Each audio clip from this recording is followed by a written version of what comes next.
The Supreme Court just issued a ruling, 9-0, that's going to have huge implications on how cities and counties can charge you fees during the permitting process. It could save homeowners tens of thousands of dollars in some situations, and the details are complicated, but we're going to get into it.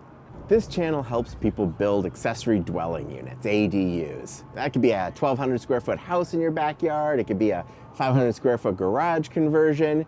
And a lot of these projects stack up pretty hefty impact fees. A 2015 survey actually shows that California, where we've built more ADUs than any other state, that California's average impact fee from the survey respondents was $23,000. That's about 4 or 5 times the national average. And it's not completely limited to ADUs in this survey, but I have seen accessory dwelling units rack up 10,000, even 6-figure fees. We're going to talk about it all and what the Supreme Court decision means for all those large fees all around the country. That's where our plucky little hero comes into the picture, George Sheetz. George buys a property in Dorado County, a really rural part of a rural county.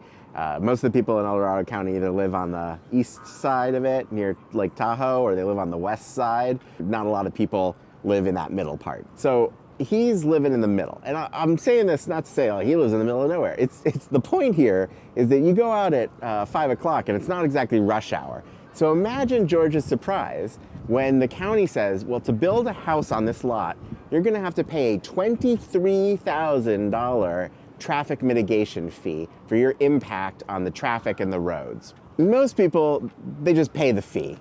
But George Sheetz does something different. He pays in protest, and then he asks for it back, and he argues, and he fights. He keeps asking for 7 years. He takes it all the way to the Supreme Court of the United States, and he won. So is that it? Impact fees are gone forever? Like, ta-da? Well, it's complicated. It's always complicated. And so I'm going to share my thoughts about everything. Now I've listened to the arguments at the Supreme Court, I've read the opinions, I've read a dozen articles about the implications of this moving forward, and talked to some stakeholders. I'm going to share all my thoughts. But before I do that, I need to explain 2 very important things. One, I'm not a lawyer. This isn't legal advice for your specific situation, right? I'm just going to talk about my thoughts so far, and there could very well be inaccurate information because this is something that's still developing.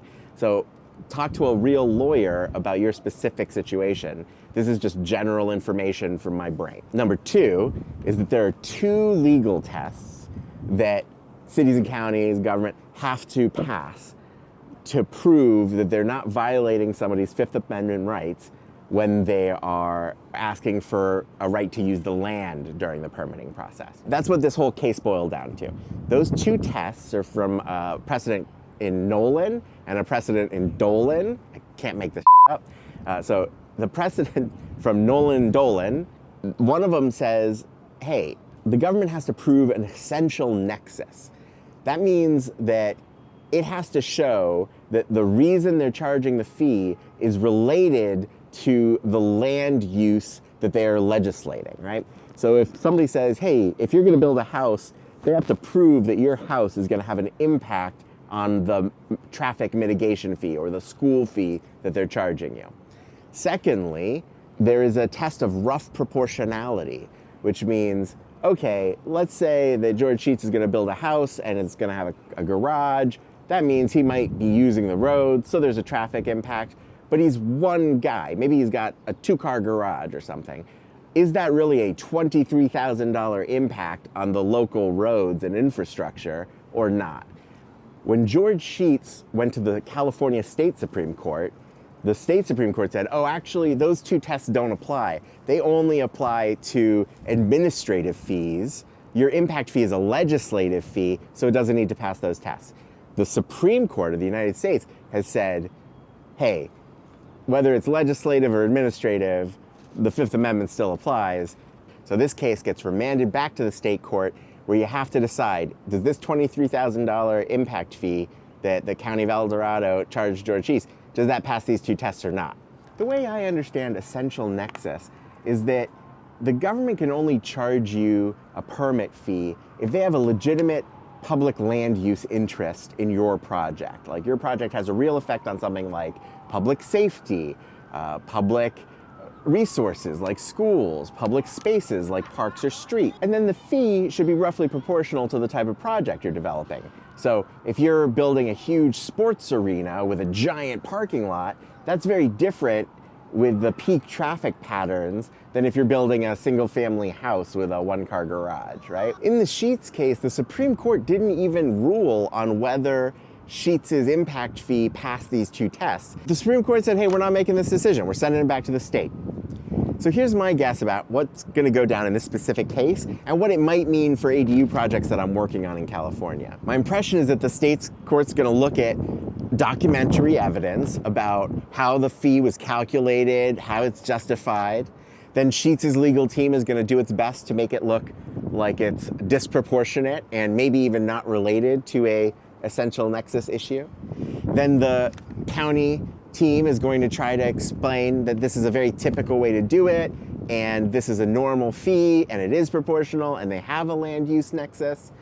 And if it looks like Sheetz is right, that he's paying too much, a disproportionately large amount of money for his project, then the court will find it in its favor. On the other hand, if the state court looks at it and said, oh, this looks normal, we can't expect the county to come up with a more individualized fee, it's fine for them to use this broad category of residential, and $23,000 makes sense, I expect Sheetz to bring it back to appeals, bring it right back all the way to the Supreme Court again. He doesn't seem like the kind of guy who gives up after just 7 years. But what does all this mean for new projects, whether you're building an ADU or another kind of house, moving forward, anywhere in the country? In California, there's a rule that says if you build your ADU under 750 square feet, you get to skip all these impact fees. So a lot of homeowners specifically build smaller units to avoid this whole kerfuffle. Now there might be another healthy path where the homeowner pays the fee in protest with a plan to request the money back and eventually maybe even sue the city later on.